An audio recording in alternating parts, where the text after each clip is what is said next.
ధ్యానాంశం దుష్టులైన ద్రాక్ష తోట కాపులను గూర్చిన ఉపమానం.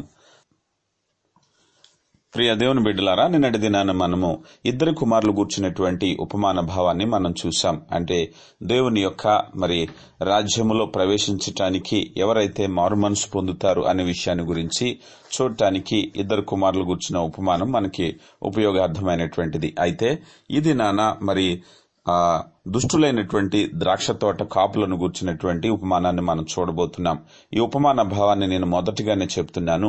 ఎవరైతే మనుష్య కుమారుని ప్రభు అయినటువంటి క్రీస్తును అంగీకరించరో వారి గురించి, ఆనాటి శాస్త్రులు పరిశీలైనటువంటి వారి గురించి చెప్పబడినటువంటి ఉపమానంగా మనం చూస్తాం. ఈ ఉపమానాన్ని మత్తయి సువార్త 21వ అధ్యాయము 33 నుంచి సుమారు 46 వచనాల వరకు ఉన్నటువంటి ఉపమాన భావాన్ని నేను చెప్పాలనుకుంటున్నాను. మొదటిగా ఈ ఉపమాన భావం ఏంటంటే, ఒక ఇంటి యజమానుడు ఉన్నాడు. అతడు ద్రాక్ష తోట ఒకటి నాటించి దాని చుట్టూ కంచె వేయించాడు.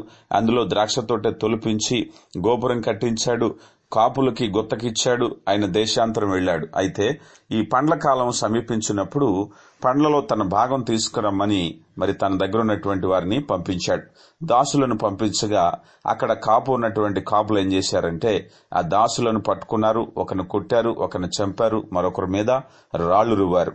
అదేంటి ఇలా జరిగిందని ఆ యజమానుడు అనుకుని మరి ఎక్కువ మంది ఇతర దాసులను పంపించాడు. ఇతర దాసులను పంపిస్తే మరలా అదే ప్రకారంగా కొట్టేవాళ్ళని కొట్టారు, చంపేవాళ్ళని చంపారు, రాళ్లు విసిరేవాడిని రాళ్లు విసిరారు. ఇక ఇలా కాదని చెప్పేసి నా సొంత కుమారుడిని పంపిస్తే ఖచ్చితంగా నేనంటే గౌరవం ఉంటుంది, భయం ఉంటుంది గనక నా కుమారుడిని సన్మానిస్తారనుకుని తన సొంత కుమారుడిని పంపించారు. అయితే అక్కడ కాపుకున్నటువంటి వారు ఏం చేశారంటే, ఇలా కాదు గాని కుమారుడైతే ఈ యొక్క ఆస్తి అంతటికీ కూడా స్వాస్థ్యాన్ని అంతటికీ వారసుడు గనక అతను పట్టుకుని చంపేసినట్లయితే ఈ ఆస్తి అంతా మనదే అయిపోతుంది. ఇక మరలా పంపించి మన యజమానుడికి మరొకరిని పంపించే అవకాశమే ఉండదు అనుకుని ఆ కుమారుని పట్టుకుని చంపేశారు. జాగ్రత్తగా గమనించండి. తర్వాత ఆ యొక్క యజమానుడు తెలుసుకున్నాడు, వచ్చాడు. ఆ దుర్మార్గులను వారందరినీ కూడా తీసుకుని వచ్చి వారికి ఇచ్చినటువంటి కఠినమైనటువంటి శిక్షను మనం చూస్తూ ఉన్నాం. కనుక ఇక్కడ చూసినట్లయితే అంగీకరించినటువంటి వారుగా ఆ తోట కాపులు ఉన్నట్టుగా మనం చూస్తూ ఉన్నాం. ఈ యొక్క ఉపమాన భావాన్ని మనం జాగ్రత్తగా గమనించినట్లయితే ప్రభు అయినటువంటి క్రీస్తు చెప్పదలుచుకున్నటువంటి సందేశము సూటిగా స్పష్టంగా మనం ధ్యానం చేయబోతున్నాం. ఇప్పుడు ఈ ఉపమాన భావాన్ని మనం స్పష్టంగా అర్థం చేసుకోవటానికి మొట్టమొదటిగా ఈ ఉపమానంలో ఉపయోగించినటువంటి ప్రతి ఒక్క క్యారెక్టర్ని, ప్రతి ఒక్క పాత్రని మనం అర్థం చేసుకున్నట్లయితే ఉపమాన భావం ఇంకా మనకి స్పష్టంగా అర్థమవుతుంది. మొట్టమొదటిగా ద్రాక్ష తోటను మనం జాగ్రత్తగా గమనించినట్లయితే, ద్రాక్ష తోట అనేటువంటిది ఇశ్రాయేలు యూద సామ్రాజ్యానికి, యూద ప్రజలకు సాదృశ్యంగా మనకి కనిపిస్తూ ఉంది. మనం అనేక లేఖన భాగాలు మనం చూస్తూ ఉన్నప్పుడు ఇశ్రాయేలు ప్రజలను దేవుడు ద్రాక్ష తోటను పోల్చినట్టుగా మనం చూస్తూ ఉంటాం. ఉదాహరణకి ఒక ఉదాహరణ చూసినట్లయితే యెషయా గ్రంథము 5వ అధ్యాయము 1 నుంచి 7 వచనాలు మనం చూసినప్పుడు, యెషయా గ్రంథము 5వ అధ్యాయం 1 నుంచి 7 వచనాలు, నా ప్రియుని గూర్చి పాడిదను వినుడి, అతని ద్రాక్ష తోటను బట్టి నాకిష్టుడైన వారిని గూర్చి పాడిదను వినుడి. సత్వ భూమి గల కొండ మీద నా ప్రియునికి ఒక ద్రాక్ష తోట ఉండెను. ఆయన దానిని బాగుగా త్రవ్వి రాళ్లను ఏరి అందులో శ్రేష్టమైనటువంటి ద్రాక్ష తీగలు నాటించెను. దాని మధ్య బురుజు ఒకటి వేయించి ద్రాక్ష తోటను తొలిపించెను. ద్రాక్ష పండ్లు ఫలింపవలనని ఎదురు చూచుచుండెను గాని అది కారు ద్రాక్షలు కాచెను. కావున ఇశ్రాయేలు నివాసులారా, యూదావారులారా, నా ద్రాక్ష తోట విషయమై నాకు న్యాయము తీర్చవలనని మిమ్మల్ని వేడుకొనుచున్నాను. నేను నా ద్రాక్ష తోటకు చేసిన దానికంటే మరేమి చేయగలను? అది ద్రాక్ష పండ్లు కాయవలనని కనిపెట్టినప్పుడు అది ద్రాక్ష తోటలు కాయుటకు కారణమేమి? ఆలోచించుడి. ఈ వాక్య భాగాన్ని మనం జాగ్రత్తగా చూసినట్లయితే, ఇశ్రాయేలు ప్రజలు వారు ద్రాక్ష తోటను పోలి ఉన్నారు. కనుక పరలోకపు తండ్రి ఈ ద్రాక్ష తోటను గురించి జాగ్రత్తగా చూసినట్లయితే, సత్తువు గల భూమిని ఒకటి సిద్ధపాటు చేసుకున్నారు. చక్కని నీటి వసతులు ఏర్పాటు చేశారు. మధ్యలో బురుజు వేయించారు. శ్రేష్టమైనటువంటి ద్రాక్ష తోట తీగలను నాటించారు. అయితే అది ఫలించాలని ఎదురు చూస్తూ ఉన్నప్పుడు అది కారు ద్రాక్షలు కాసింది. కనుక పరలోకపు తండ్రి ఈ భూమి మీద మనందరినీ కూడా శ్రేష్టమైనటువంటి యథార్థవంతులుగా పుట్టిస్తుంటే, మానవులు వివిధమైనటువంటి తంత్రాలు కల్పించుకుని దేవునికి ఇష్టమైనటువంటి ఫలాలు ఫలించకుండా లోకంలో వాళ్ళకి ఇష్టానుసారంగా జీవిస్తున్నారు అనేటువంటి భావాన్ని తెలియపరచడానికి తెలియపరచడానికి ఈ యెషయా గ్రంథం 5వ అధ్యాయం మొదటి నుంచి చెప్పబడినటువంటి వచనాలు మనకి బోధిస్తూ ఉన్నాయి. అయితే ఈ భాగాన్ని మనం ఇంకా లోతుగా చూసినట్లయితే మరి రెండవదిగా ద్రాక్ష తోట యజమానుడు ఎవరు అన్నట్లయితే మన పరలోకపు తండ్రి ద్రాక్ష తోట యజమాని అనే విషయాన్ని మనం చూద్దాం. మరి ద్రాక్ష తోట కాపులు ఎవరని ఆలోచన చేసినట్లయితే శాస్త్రులు, పరిసయ్యులు, మత నాయకులైనటువంటి వారిని ద్రాక్ష తోట కాపులుగా మనం చూస్తాం. మత్తయి సువార్త 21వ అధ్యాయం 45వ వచనంలోనే ఈ ఉపమాన భావంలోనే ప్రభువారు వివరిస్తూ మత్తయి సువార్త 21వ అధ్యాయం 41వ వచనం, ప్రధాన యాజకులను పరిసయ్యులను ఆయన చెప్పిన ఉపమానమునకు విని తమ్మును గూర్చి చెప్పునని గ్రహించిరి. కనుక వీరెవరయ్యా అన్నట్లయితే ప్రజలను ఆత్మీయంగా నడిపించవలసినటువంటి నాయకులు, శాస్త్రులు, పరిసయ్యులు అనేటువంటి వారు. కనుక ఈ శాస్త్రులు, పరిసయ్యులు అనేటువంటి వారు ప్రజలను ఎలా నడిపిస్తున్నారు అనేటువంటి భావం కూడా ఒక భావంగా మనకి ఉపమానంలో మనకి కనిపిస్తూ ఉంది. ఇక తర్వాతగా చూసినట్లయితే ఈ యొక్క మరి దేవుని రాజ్య సంబంధమైనటువంటి సువార్తను మరి విషయాన్ని తెలియపరచడానికే ఆయన ఉపమానం తెలియపరిచారు. గనక ఈ ఉపమాన భావంలో పరలోక రాజ్యం గూర్చినటువంటి విషయం ఏంటయ్యా అన్నట్లయితే 43వ వచనం మనం చూసినట్లయితే, కాబట్టి దేవుని రాజ్యము మీ యొద్ద నుండి తొలగింపబడి దాని ఫలమిచ్చు అన్యజనులకి ఇయ్యబడునని మీతో చెప్పుచున్నాను. కనుక ఈ అవకాశం అనేటువంటిది, ఈ పరలోక రాజ్యం అనేటువంటిది మొదటగా మీ వద్దకు వచ్చినప్పుడు మీరు తృణీకరించినట్లయితే అన్యజనులకు ఇవ్వబడుతుంది అనే విషయాన్ని కూడా మీరు జాగ్రత్తగా గమనించండి. మిమ్మల్ని ప్రేమించి పరలోకపు తండ్రి ఈ యొక్క పరలోక రాజ్య భావాన్ని మీకు అప్పగించినప్పుడు దాన్ని మీరు అంగీకరించకపోతే అది ఎవరైతే ఫలం ఇస్తారో వాళ్ళకి ఇవ్వబడుతుంది. మీకు ఇచ్చినప్పుడు మీ నుంచి ఫలాలు ఆశించబడతాయి. ఒకవేళ మీరు అంగీకరించలేదనుకుందాం, మీరు ఫలాలు ఇవ్వట్లేదనుకుందాం, ఎవరైతే ఫలాలు ఇస్తారో వారు అన్యజనులైనా వారికి ఇవ్వబడుతుంది. కనుక దేవుని రాజ్యం యొక్క ముఖ్య ఉద్దేశం ఏంటంటే అది అనుగ్రహించబడినప్పుడు దాని నుంచి ఫలాలు ఆశించటము పరలోకపు తండ్రి స్వభావం. కనుక పరలోకపు తండ్రి నిన్ను నన్ను కూడా ఫలించాలని ఆశపడుతున్నారు. ఇక ఈ ఉపమాన భావంలో మనం తెలుసుకోవాల్సినటువంటి మరొక పాత్రలు ఎవరన్నట్లయితే మరి యజమానుడు పంపించినటువంటి దాసులను గురించి మనం చూద్దాం. మరి దాసులు, మరి ఆ యొక్క యజమానుడు తనకు రావాల్సినటువంటి పండ్లలో తన భాగాన్ని తీసుకుని రావటానికి దాసులను పంపించారు. మొదటగా మరి కొంతమందిని పంపించారు. అందులో ఒకరిని చంపారు, ఒకరిని కొట్టారు, ఒకరిని రాళ్ల రువ్వారు. మరి కొంతమందిని పంపించినప్పుడు అదే ప్రకారంగా చేసినట్లుగా మనం చూసాం. ఇక చివరిగా తన కుమారుని పంపించారు. కనుక ఈ పంపించినటువంటి వారు ఎవరు అన్నట్లయితే మొట్టమొదటిగా పంపినటువంటి వారు మరి ప్రవక్తలను పంపాడు, తన యొక్క ప్రతినిధులను పంపారు, వారందరినీ తిరస్కరించారు. ఇక చివరిగా మరి తన యొక్క కుమారుడు అన్నట్లయితే ప్రభు అయినటువంటి యేసుక్రీస్తును పంపించారు. ఆయనని కూడా ఏం చేశారు? చంపేశారు, సిలువ వేసి చంపేశారు కదండి. మనం చూసినట్లయితే మరి మొట్టమొదటిగా పంపిన వారిని గురించినటువంటి వివరణ దినవృత్తాంతాలు 2వ గ్రంథము 36వ అధ్యాయము 15-16 వచనాలు మనం చూసినట్లయితే, వారి పితరుల దేవుడైన యెహోవా తన జనుల యందును తన నివాస స్థలమందును కటాక్షము గలవాడై వారి యొద్దకు తన దూతల ద్వారా వర్తమానము పంపుచూ వచ్చెను. ఆయన పెందల కడనే లేచి పంపుచూ వచ్చినను వారు దేవుని దూతలను ఎగతాళి చేయుచు ఆయన వాక్యము తృణీకరించుచు ఆయన ప్రవక్తలను హింసించుచు రాగా నివారింపశక్యము కాకుండా యెహోవా కోపము ఆయన జనుల మీదకి వచ్చెను. ఇక్కడ జాగ్రత్తగా చూసినట్లయితే ఆయన తన దూతల్ని పంపిస్తూ వచ్చారు. దూతల ద్వారా తన వాక్యాన్ని, సందేశాన్ని పంపించారు. ఎందుకన్నట్లయితే యెహోవా దేవుడని తెలుసుకోవటానికి, ఆయనకు భయభక్తులు కలిగి ఉండాలని జీవించటానికి, ఆయనే సృష్టికర్తని, ఆయనే మనల్ని సృజించాడని, ఆయనే మనల్ని పోషిస్తున్నాడనే విషయము తెలుసుకోవటానికి పెందల కడనే లేచి, అంటే చాలా వీరు పూర్తిగా నశించిపోకుండా, పూర్తిగా భ్రష్టులైపోకుండా మొదటగానే ఎప్పటికప్పుడు తన యొక్క దూతలను పంపుతూ వచ్చారు. అయితే వీళ్ళేం చేశారంటే దేవుని దూతలను ఎగతాళి చేశారు, ఆయన వాక్యమును తృణీకరించారు, ఆయన ప్రవక్తలను హింసించారు. కనుక జాగ్రత్తగా చూడండి, ఆయన ఎవరైతే వర్తమానం తీసుకొచ్చారో వారిని ఎగతాళి చేశారు, హింసించారు. ఈ విధంగా మరి దేవుని దగ్గర నుంచి వచ్చినటువంటి తన దాసులైనటువంటి మరి దూతలను, వర్తమానికులను ఈ విధంగా పెట్టినట్లుగా మనం చూస్తూ ఉన్నాం. ఇక అదే విషయాన్ని గురించి ప్రభువారు కన్నీటి పర్యంతమై చెప్పిన మాటలు మనం చూసినట్లయితే మత్తయి సువార్త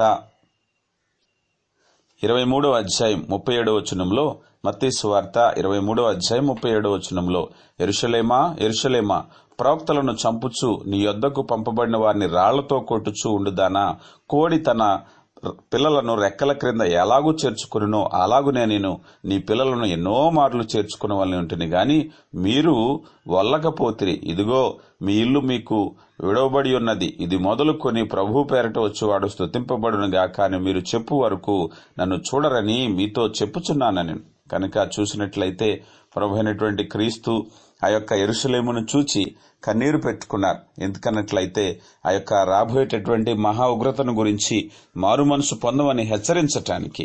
కనుక కోడి తన రెక్కల కింద పిల్లల్ని ఎలాగో చేర్చుకుంటుందో అలాగే ఎన్నో మార్లు కదండి, అనేక సార్లు అనాది సంకల్పం నుంచి మానవుడు దేవుని తృణీకరిస్తూనే ఉన్నాడు.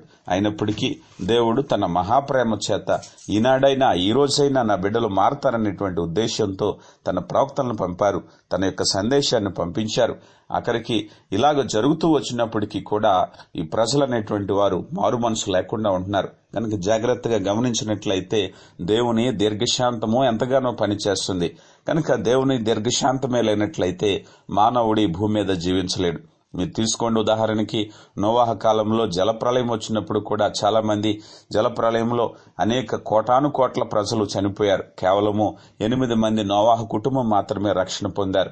అలా జరగడానికి పూర్వం కూడా నోవాహు సుమారు 100 సంవత్సరాలు పైగా సువార్తను ప్రకటించాడు. కనుక దేవుడు అవకాశం ఇచ్చారు. అప్పుడు కూడా వాళ్ళకి దేవుడు కోపం వచ్చిందని వెంటనే వారందరినీ కూడా జలప్రళయం ద్వారా శిక్షించి నశింపచేయాలని వెంటనే అనుకోలేదు.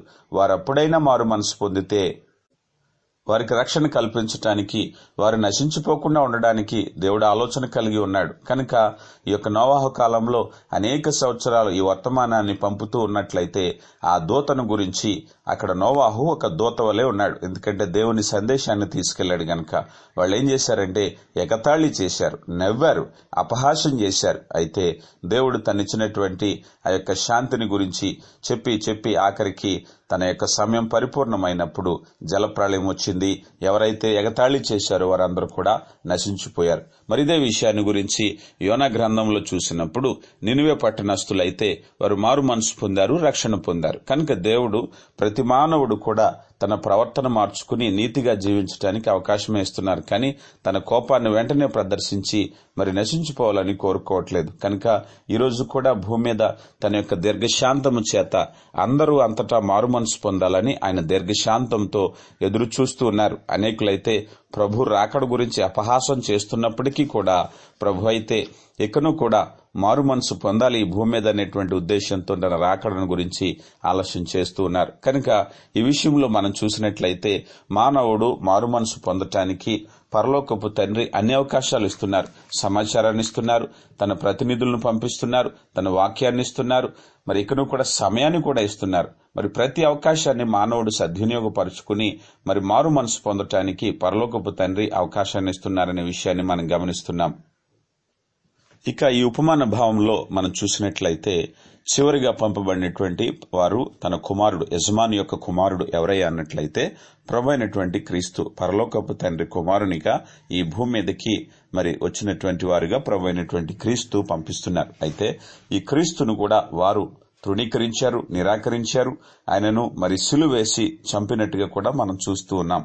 అయితే మరి ప్రభు అయినటువంటి క్రీస్తు యొక్క మరణము ద్వారా మరి పరలోకపు తండ్రి ఒక సంకల్పాన్ని కలిగి ఉన్నారు.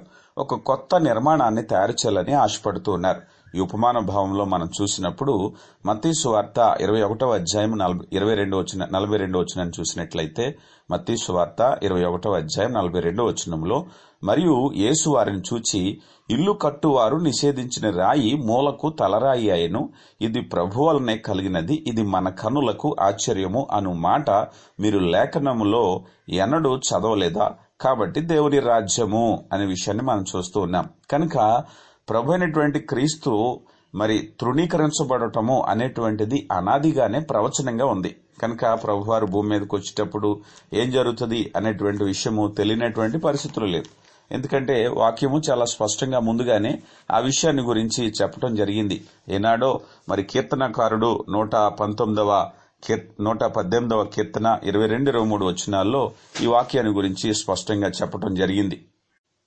118వ కీర్తన 22-23 వచనాల్లో ఇల్లు కట్టువారు నిషేధించిన రాయి మూలకు తలరాయి ఆయను, అది యెహోవా వలన కలిగినది, అది మన కన్నులకు ఆశ్చర్యము అనే మాటను గురించి వాక్యం మనకి తెలియపరుస్తుంది. కనుక ఈ ప్రవచన ప్రకారంగా మరి అలనాడు ఎన్నడో మరి ప్రభు అయినటువంటి క్రీస్తు ఈ భూమి మీదకి వస్తారని, ఆయన తన ప్రజల చేత తృణీకరించబడతారని మరి విషయాన్ని గురించి ముందుగానే ప్రవచనాలు చెప్పబడ్డాయి. అయితే మరి దేవుని కృపను బట్టి కేవలము తృణీకరించబడటం అనేటువంటిది మరి కేవలం ఒక చిన్న వచనంగానే కాకుండా ఆ తృణీకరించబడటం అనేటువంటిది మరి సమస్త జనులకు, కేవలం యూదులు మాత్రమే తృణీకరిస్తే అక్కడి వరకే కాకుండా యూదుల నుంచి అన్యజనులకు కూడా సువార్త వెళ్లాలని, ఇప్పుడు భూమి మీద ఉన్నటువంటి సమస్త జాతులు కూడా ప్రభువైనటువంటి క్రీస్తు వలన ఆశీర్వదింపబడాలని, రక్షణ పొందాలని, రక్షింపబడాలనేటువంటిది పరలోక దేవుని యొక్క సంకల్పం. జగత్తు పునాది వేయబడక మునిపే పరలోకపు తండ్రి యొక్క సంకల్పంలో ఉన్నటువంటి విషయం ఏంటి అన్నట్లయితే క్రీస్తు ద్వారా భూమి మీద సమస్త మానవాళి రక్షింపబడాలి, ఆశీర్వదింపబడాలనేటువంటిది ముఖ్యమైనటువంటి ఉద్దేశం. సువార్త ఈ విధంగా వ్యాప్తి చెందాలనేటువంటిది దేవుని యొక్క మరి ఉద్దేశం. ఎఫెసీయులకు రాయబడిన పత్రిక 2వ అధ్యాయము 19-20 వచనాలు మనం చూసినట్లయితే, కాబట్టి మీరిక మీదట పరజనులను పరదేశులనై ఉండక పరిశుద్ధులతో ఏకపట్టణస్థులు దేవుని ఇంటివారునై ఉన్నారు. క్రీస్తేసే మూలమైన మూలరాయి ఉండగా అపోస్తులను ప్రవక్తలను వేసిన పునాది మీద మీరు కట్టబడుచున్నారు. కనుక ఇక్కడ చూసినట్లయితే మనం అందరము కూడా ఇక మనం పరదేశులం కాదు, పరజనులం కాదు. ఎఫెసీ సంఘానికి తెలియపరుస్తున్నారు. అక్కడ ఉన్నటువంటి యూదులు కాని వారితో మాట్లాడుతూ అపోస్తుడైన పౌలు చెప్పిన మాటల ఉద్దేశం ఏంటంటే, గతంలో ఇశ్రాయేలీయులకు మాత్రమే దేవుడు, గతంలో యూదులకు మాత్రమే దేవుడు అనేటువంటి భావం కాకుండా ఇప్పుడు మరి భూమి మీద ఉన్నటువంటి ప్రతి వారికి కూడా, అంతకు మునుపైతే యూదులు కానటువంటి వారు పరదేశులుగా ఉన్నారు, అలాంటి వారిని ఇప్పుడు పరిశుద్ధులు, ఏకపట్టణస్థులు, దేవుని ఇంటి వారై ఉన్నాం. అంటే కొత్త ఒక నిర్మాణం చేయబడింది.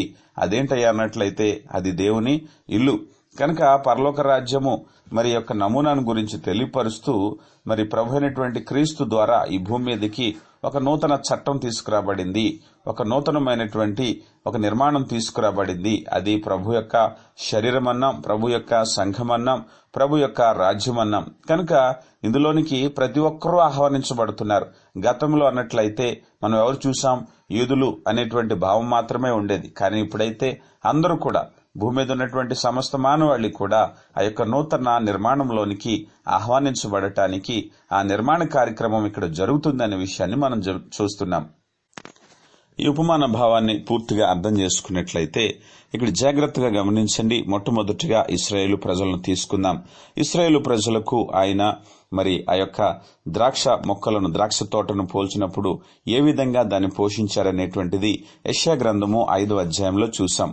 కనుక ఆ విషయాన్ని మనం జాగ్రత్తగా చూసినట్లయితే ఇశ్రాయేలు చరిత్రలో మొట్టమొదటిగా వారికి మరి ఎక్కడో ఐగుప్తు దేశంలో ఉన్నటువంటి బిడ్డలను పిలుచుకుని ఆయన మరి వాగ్దాన దేశాన్ని ఇచ్చారు. కానాన దేశాన్ని, పాలు తేనెలు ప్రవహించే దేశాన్ని ఇచ్చారు. వారితో నిత్యము సహవాసం కలిగి ఉండడానికి వారికి ధర్మశాస్త్రం ఇచ్చారు. ఈలోపుగా వారికి కావలసినటువంటి యాజకులను ఇచ్చారు, ప్రవక్తలను ఇచ్చారు, అనేకమైనటువంటి ఆశీర్వాదాలను ఇచ్చారు, న్యాయాధిపతులను ఇచ్చారు, ఇంకా అవసరం అనుకుంటే రాజుల్ని కూడా ఇచ్చారు. కనుక వారికి ఏం కావాలో అది ఇస్తూ వారు నడిపిస్తూ వచ్చారు. ఇక చివరికి మరి ఇవేవి కాదు అనుకున్నట్లయితే తృణీకరించినప్పుడు ప్రభు అయినటువంటి క్రీస్తు కూడా ఈ భూమి మీదకి వచ్చారు. మెస్సయ్యగా అవతరించి వారిని రక్షించాలి, వారికి నిత్యజీవం ఇవ్వాలనేటువంటి ఉద్దేశంతో వారు రావడం జరిగింది. అయితే ఈ యొక్క సమయంలో మనం జాగ్రత్తగా గమనించినట్లయితే దేవుని యొక్క సంకల్పాన్ని తృణీకరిస్తూ వచ్చారు. దేవుని యొక్క మరి యొక్క ఆహ్వానాన్ని వారు తృణీకరిస్తూ వచ్చారు.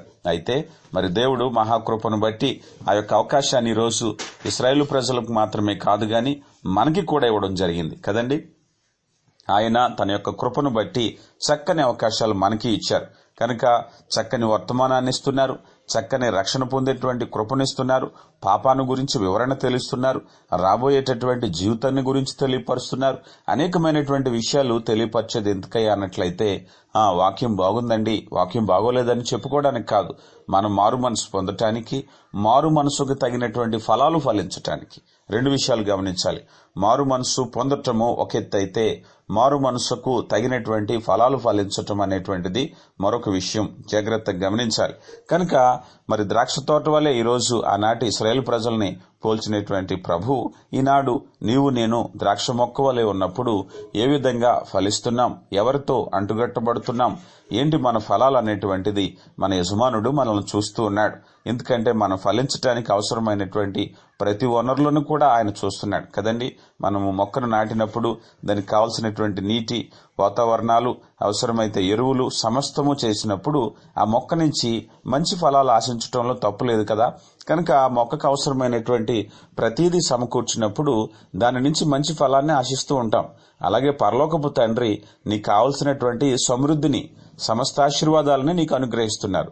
అనుగ్రహించేటప్పుడు ఆ యొక్క భౌతికమైన ఆశీర్వాదాలు, పరలోక సంబంధమైన ఆశీర్వాదాలు, మనం ఈ భూమి మీద జీవాన్ని, ఊపిరిని కలిగి ఉంటున్నాం, తింటున్నాం, చక్కని ఉద్యోగాలు చేసుకుంటున్నాం, సంపాదన కలిగి ఉంటున్నాం, కావాల్సిన ప్రతిదీ కూడా దేవుణ్ణి అడుగుతున్నాం. ఇకను కూడా ఆత్మీయమైనటువంటి ఆశీర్వాదాలతో చక్కని వర్తమానాన్ని పొందుకుంటున్నాం, వాక్యాన్ని పొందుకుంటున్నాం, దేవుని సహవాసాన్ని పొందుకుంటున్నాం. ఇన్ని వసతులు ఇచ్చినప్పుడు ఆ వ్యవసాయదారుడు నీ నుంచి ప్రతిఫలం ఆశించడం తప్ప ఖచ్చితంగా ప్రతిఫలం ఆశిస్తాడు. ఆ ప్రతిఫలం ఎందు నిమిత్తమయ్యా అన్నట్లయితే నిన్ను నిత్యరాజ్యంలోనికి నడిపించటానికి, నీ విధేయత చూడటానికి, నీ రక్షణ చూడటానికి. కనుక ఈ విషయాలు చూస్తూ ఉన్నప్పుడు నీలో ఫలింపు ఎలాగున్నది? వనరుల విషయంలో ఆనాటి ఇశ్రాయేలు ప్రజలతో పోల్చుకున్నట్లయితే నిజానికి వారికంటే మనమే ఘనమైనటువంటి స్థితిలో ఉన్నాం. మనకి ఉన్నటువంటి అనేకమైనటువంటి విషయాలు వారికి లేవు. వారికి కేవలం పాలు తేనెలు ప్రవహించే దేశం అన్నాం, అలాగే ప్రవక్తలు వచ్చారన్నాం, న్యాయాధిపతులు వచ్చారన్నాం, రాజులు వచ్చారన్నాం, మరి ధర్మశాస్త్రం ఇవ్వబడిందన్నాం. ఇలాగా అనేక విషయాలు వారికి వర్తించిన మాట వాస్తవమే గాని వారికంటే ఘనమైనటువంటి స్థితిలో మనమే ఉన్నామని వాక్యం చెప్తుంది. ఉదాహరణకు చూసినట్లయితే మత్తయి సువార్త 13:16 మత్తయి సువార్త 13:16 చూసినట్లయితే, అయితే మీ కన్నులు చూచుచున్నవి గనక అవి ధన్యములైనవి, మీ చెవులు వినుచున్నవి గనక అవి ధన్యములైనవి. అనేక ప్రవక్తలను, నీతిమంతులను మీరు చూచు వాటిని చూడగోరియు చూడకపోయిరి, మీరు విను వాటిని వినగోరియు వినకపోయిరని మీతో నిశ్చయముగా చెప్పుచున్నాను.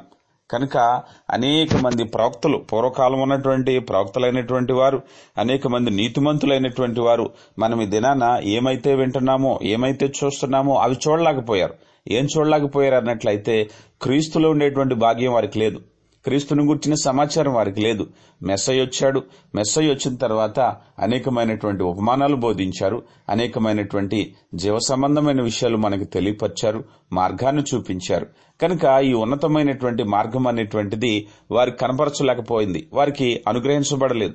కనుక క్రీస్తు తర్వాత వచ్చినటువంటి మనమైతే క్రీస్తుని గూర్చిని తెలుసుకున్నాం, క్రీస్తుని గూర్చే సమాచారం తెలుసుకున్నాం, క్రీస్తు కృపను పొందుకున్నాం, క్రీస్తు రక్తంలో కడగబడ్డాం. పరలోక దేవుని సంకల్పము క్రీస్తులో నెరవేరినప్పుడు ఆ ఘనమైనటువంటి ఆ యొక్క కాలాన్ని మనం చూస్తున్నాం, మనం అనుభవిస్తున్నాం, ఆ కాలంలో మనం ఉన్నాం. కనుక అనేక మంది ప్రవక్తలు ఎప్పుడైతే మెస్సయ్యను గురించి ప్రవచించారో ఆ ప్రవచించినటువంటి వారు ఎదురు చూశారే తప్పించి ఆయన వచ్చేంత వరకు ఆ యొక్క చక్కని అవకాశాన్ని వారు పొందుకోలేకపోయారు. కానీ దేవుడైతే పరలోకపు తండ్రి నిన్ను నన్ను ప్రేమించి ఈ ఘనమైనటువంటి అవకాశాన్ని నీకు అనుగ్రహిస్తున్నారు. కనుక నిర్లక్ష్యం చేయకుండా ఈ ఘనమైనటువంటి రక్షణను నువ్వు పొందుకుని ఆ రక్షణలో కొనసాగాలని దేవుని వాక్యము తెలియపరుస్తుంది. ప్రియబిడ్డలారా, ఈ యొక్క వాక్య సందేశాన్ని నేను ఇక్కడ ఆపుతాను. మిగిలినటువంటి భాగాన్ని రేపటి దినాన్ని నేను కొనసాగిస్తాను. దేవుడు మీకు ఆ విధమైనటువంటి జ్ఞానమును, సామర్థ్యమును దయచేసి నడిపించునుగాక.